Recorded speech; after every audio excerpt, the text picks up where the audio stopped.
Fala pessoal, bom dia, boa tarde, boa noite, independente da hora que você estiver me vendo, olha, que hoje seja um dia maravilhoso para você. Bom, gente, hoje eu tô chegando aqui, né, depois de um tempão, para fazer uma revisão para a galera do terceiro ano, do segundo bimestre, em que nós estamos estudando a questão do Estado moderno, ok?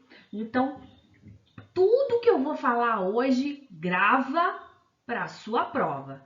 Tudo certo?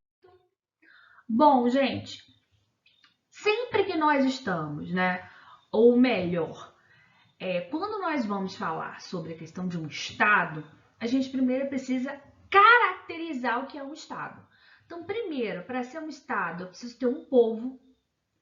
Este povo tem que compartilhar o mesmo território, tem que ter uma cultura comum, tem que ter um governo comum, um governo soberano, e ele tem que ter uma finalidade, ou seja, são essas 5 características aqui que vão caracterizar a existência de um Estado-nação, né? Não só um país, mas um país, né? Uma nação soberana, né? Reconhecida por todos, ok?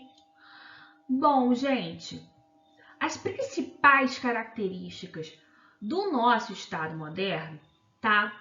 Primeiro, é a questão do monopólio do uso da violência legítima. Nós falamos isso em sala quando falamos sobre Max Weber, tá? A partir do advento da sociedade moderna, né?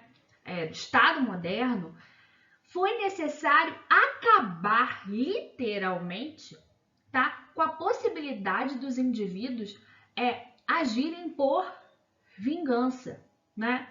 Eu preciso fazer, o Estado ele tem que controlar, centralizar certos aspectos, tá? Então o Estado ele é o único que pode agir de forma violenta, de maneira legítima. Professor, então os representantes do Estado, tipo a polícia, as Forças Armadas, podem sair dando pancada aleatoriamente? Não, tá?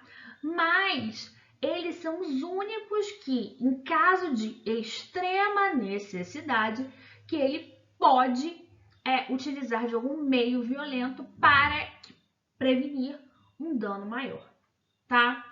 Então, o Estado ele vai ser responsável pelas Forças Armadas, pelo que a gente vai chamar de monopólio da violência legítima. Vai ser criada toda uma estrutura jurídica de juízes, tribunais, enfim, né, as várias instâncias. A gente vai ter uma centralização da cobrança de impostos, ok? E a criação de um corpo burocrático, ou seja, eu vou criar aí o funcionalismo público, né? O servidor público, ele vai ser o representante, né, nesse primeiro momento do rei, né? E ele vai poder, assim, ajudar na administração desse estado, ok? Bom, gente, agora, né, a gente já tendo falado assim sobre essa questão do Estado moderno, existem algumas formas de Estado moderno, tá? Eu vou passar por umas muito rapidamente e eu vou falar se ela vai cair ou não na prova, tudo certo? Bom, gente, o primeiro Estado moderno é o que a gente vai chamar de Estado absolutista. Professora, ele vai cair na prova? Não. É importante saber porque ele é o primeiro, tá? Então vamos lá, gente. O Estado absolutista ele vai surgir num primeiro momento lá em Portugal com a Revolução de Aves, tá? E lembra aquelas características que a gente falou do Estado moderno? Então, vão estar todas presentes no Estado absolutista. O Estado absolutista é caracterizado pela existência de um rei absoluto, aonde esse rei absoluto ele centraliza todo o poder, tá? O rei faz a lei, o rei pode executar políticas públicas, o rei tem poder de juiz. Então, executivo, legislativo e judiciário, as três coisas, elas estão concentradas na figura deste rei, ok? Bom, o segundo estado é o estado liberal. O estado liberal, ele vai surgir, né, vai se inspirar nos ideais, né, das revoluções burguesas dos séculos 17 e dos séculos 18, tá? Em especial com a Revolução Francesa, ok? O Estado liberal, ele quer estabelecer de maneira muito clara, tá? A separação entre o público e o privado, ok? O que é a esfera do privado? É a esfera da sua individualidade, né?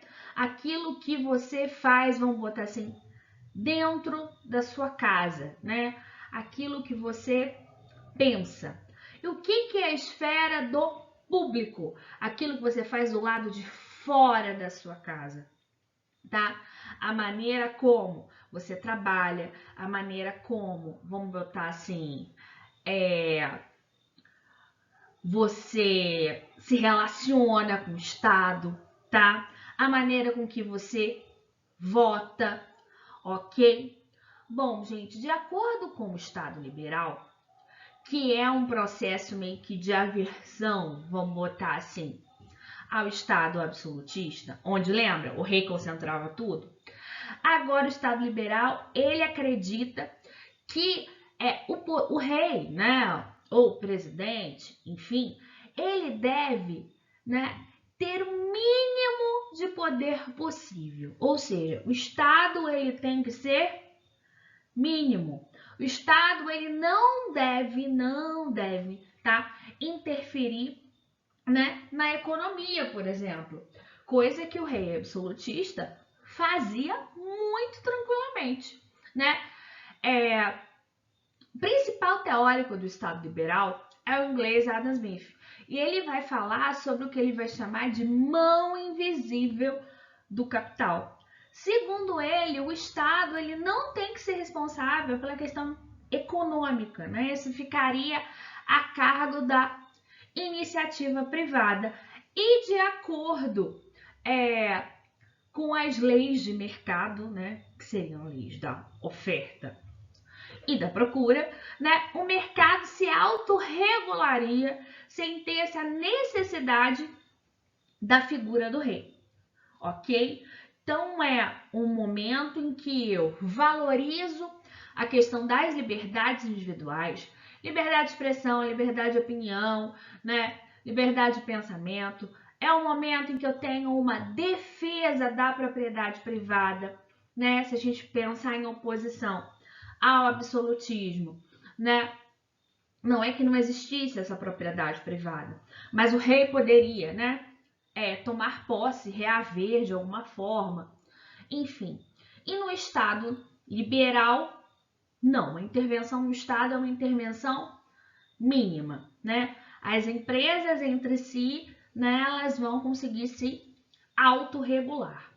Coloquei Estado liberal na prova? Não, mas coloquei Estado neoliberal. Então, ó, fica gravado com isso aí, ok? Bom, gente, o Estado liberal, ele vai entrar em crise automática, né? Assim como o Estado absolutista entrou, assim, né, como, enfim, o Estado socialista também vai entrar, né? O Estado socialista ele vai surgir com a Revolução Russa em 1917, tá? Vamos botar assim que eles estavam inspirados aí nos ideais de Marx, né? E é um sistema político que eu posso dizer que eu tenho a exclusão, eu tenho, né, da propriedade privada do que ele vai chamar de meios de produção.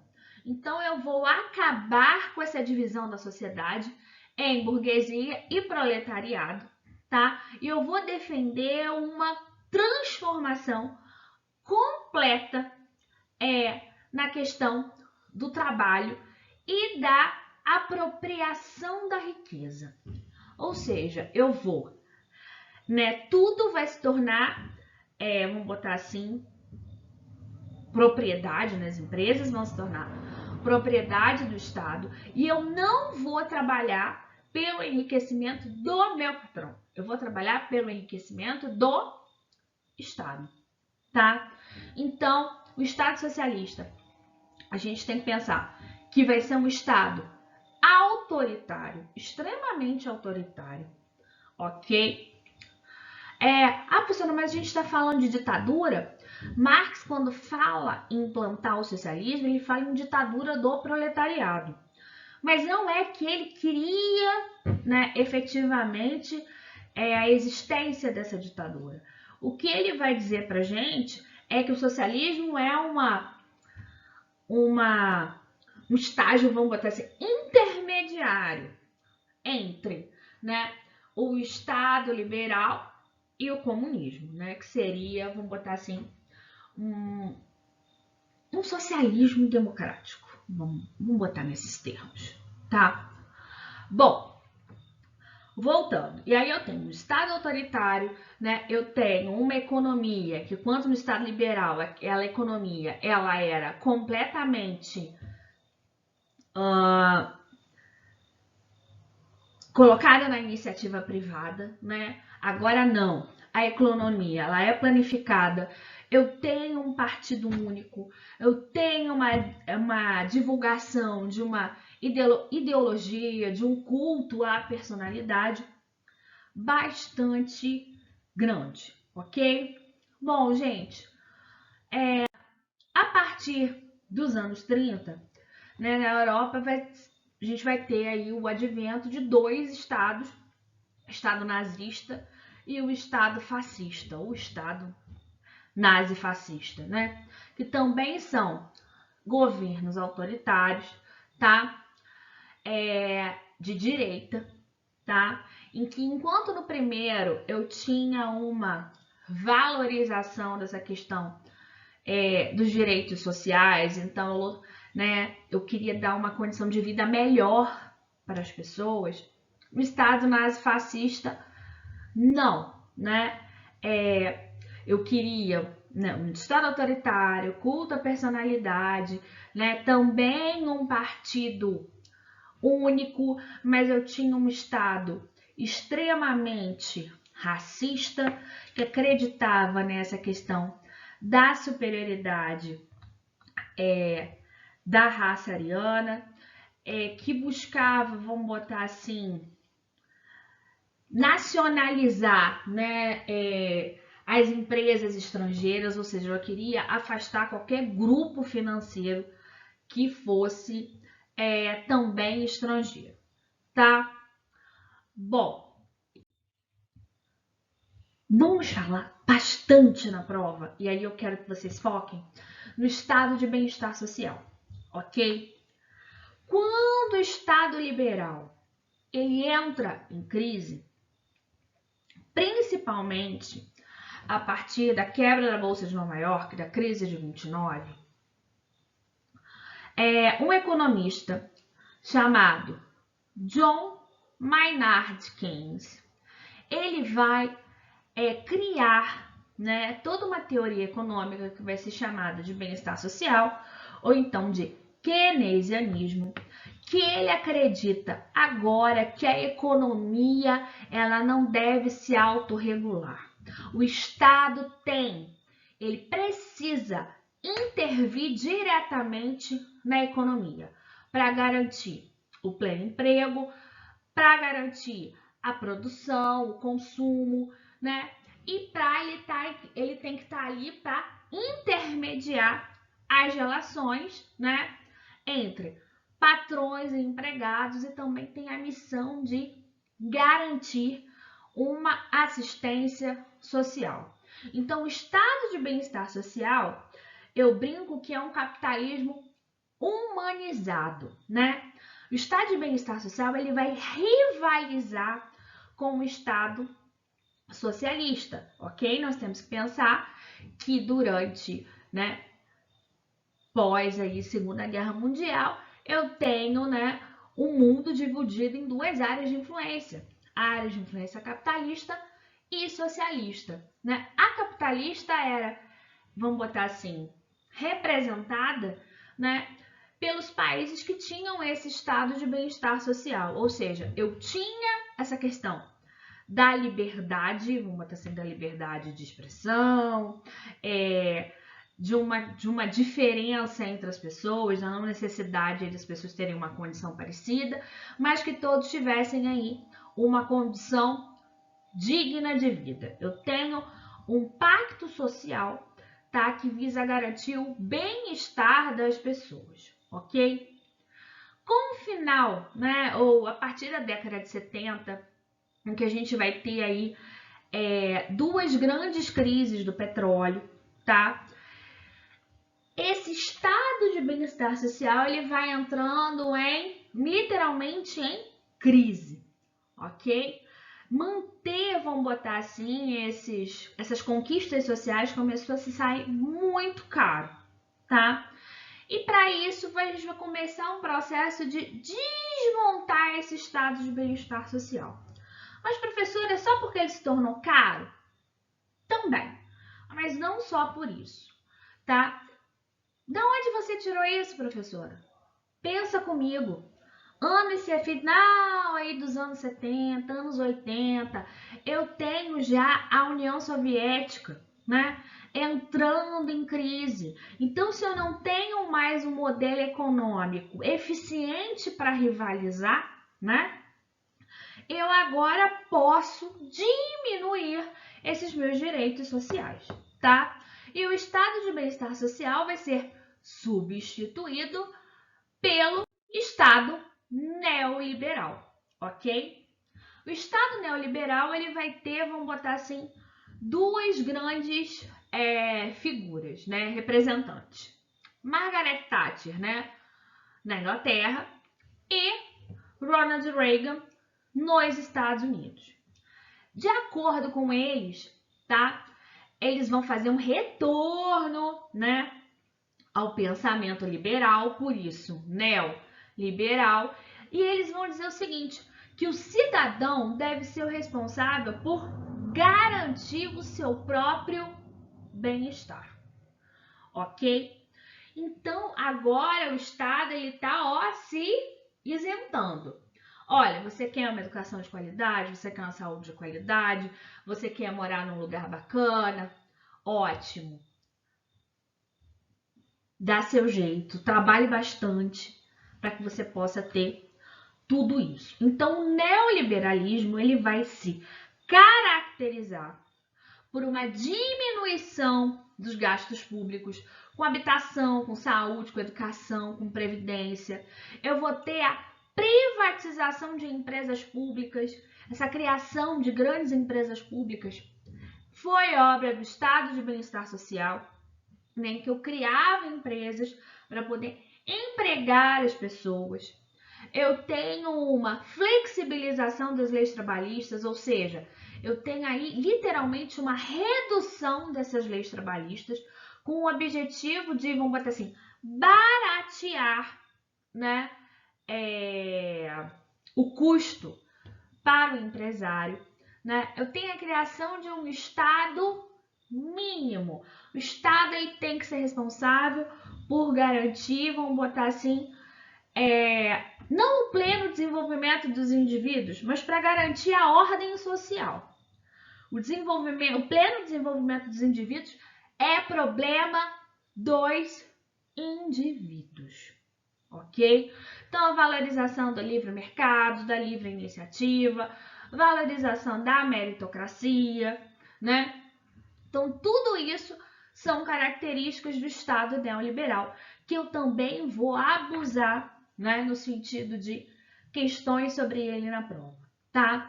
Então, vão cair na prova Estado neoliberal, Estado de bem-estar social, Estado nazifascista, Estado socialista. Não coloquei absolutista e Se não me engano, também não coloquei liberal, tá? Mas liberal e neoliberal, ó, eles são, ó, parentes, ok? Bom, e coloquei algumas questões sobre a questão do Estado. Bom, gente, pensando em tudo isso, tenho certeza que vocês vão fazer uma excelente prova, tá? Então, boa prova, boa recuperação para todos.